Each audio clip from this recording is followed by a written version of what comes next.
that. But let me tell you what they are selling to the Nigerian people, what they call renewed hopelessness. In their renewed hopelessness, what is the economic model? You call it renewed hopelessness, but they call it renewed hope. But let me tell you why it is hopeless. This current government is the government of APC. They don't even know. Their entire manifesto is a campaign against the government.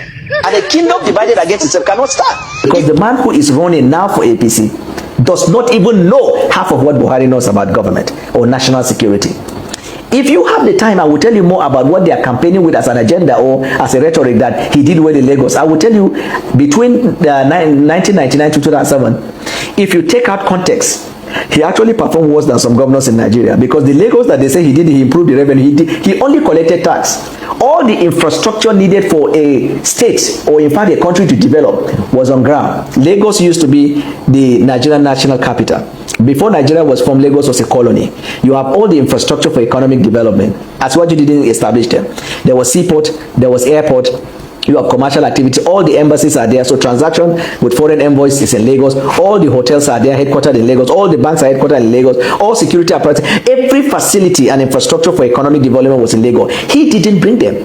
Asiwaju did not invite or introduce or brought to Lagos any serious foreign investor or domestic investor. And these revenues we are talking about that they claim he has generated, we are on. It's just that the government didn't have the infrastructure in collecting those. So what he did throughout this period was to collect tax. That's what they claim by revenue. And even then, the reason he did that was because the company that was collecting the tax, the company is allegedly traceable to him.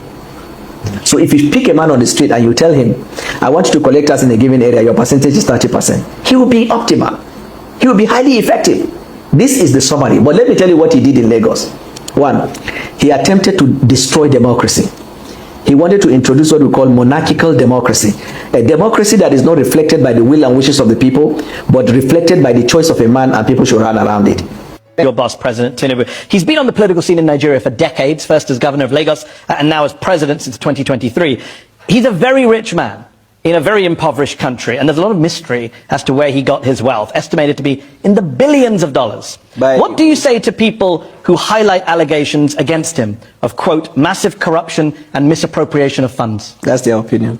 Actually, it's your opinion. In January 2023, you talked about the legal petition against him that involves, quote, massive corruption and misappropriation of funds. You were in the opposition and were very critical of his wealth. Not exactly verbatim what I said, because what you just said is not a true representation. January 22nd, 2023, you said the petition against him involves massive corruption and misappropriation of funds belonging to the government of Lagos State, abuse of official office, conflict of interest. I'm glad you said the petition against him. Yeah, document that was taken to court. That you highlighted. I wasn't the one that went to court. And at that time, where was I? You were an opposition member. Thank you. So should we not trust you when you say things as opposition? What is the job of opposition? To oppose? Yeah, no, I'm glad you know it. For the sake of opposing? No, that's what you're adding. I mean, you didn't just say that. No, go to Westminster on Wednesday by 9 o'clock. Okay. You'll understand the job of the opposition. You can do whataboutism all day, that's fine. You also said that, well, you know what doesn't happen in Westminster in the US Congress? I know what does happen. But I'm telling you what doesn't happen. Politicians don't accuse other politicians of setting up a militia. They also accuse the governing party you said at the time, on mistake in judgment in appointing someone that eventually turned out to be somebody in the FC. Yeah, if you think that this is comparable to Starmer and Mandos said, good luck to you if that's your defense tonight. You said at the time that Tinubu started a militia to sway the election corruptly and that they even threatened you. So how can we take anything seriously you say tonight in his defense? Your opinion, Nigerians. No, my opinion is your opinion. Sorry, Daniel, it's your opinion. That was litigated in Nigeria to conclusion, and then as a country we moved on. We are more interested about the deliverables that we have for the Nigerian people, and we look for opportunities. Nigerians are very concerned about corruption, and Tinubu, you said this, Tinubu and his people created a militia. This is the first time in the history of Nigeria we've seen a political party creating a militant arm leading to election. Your words, January 2023. Context is everything. There is no context. I'm coming. You are quoting the things I said when I was in the opposition. And I understand that's that you said is baseless. And your words on this program in 2022 November, you said to me on this program, you said President Bola Tinubu, the candidate at the time, may be disqualified from contesting.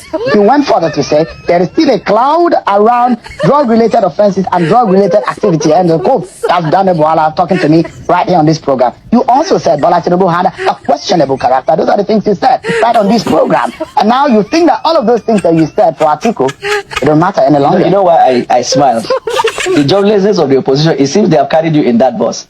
Why am I saying that? This issue you raised, when will you get tired of asking me the same question? In the world today, the first person that started asking me this question was you. And you have done that more than 5 times. Are you not tired?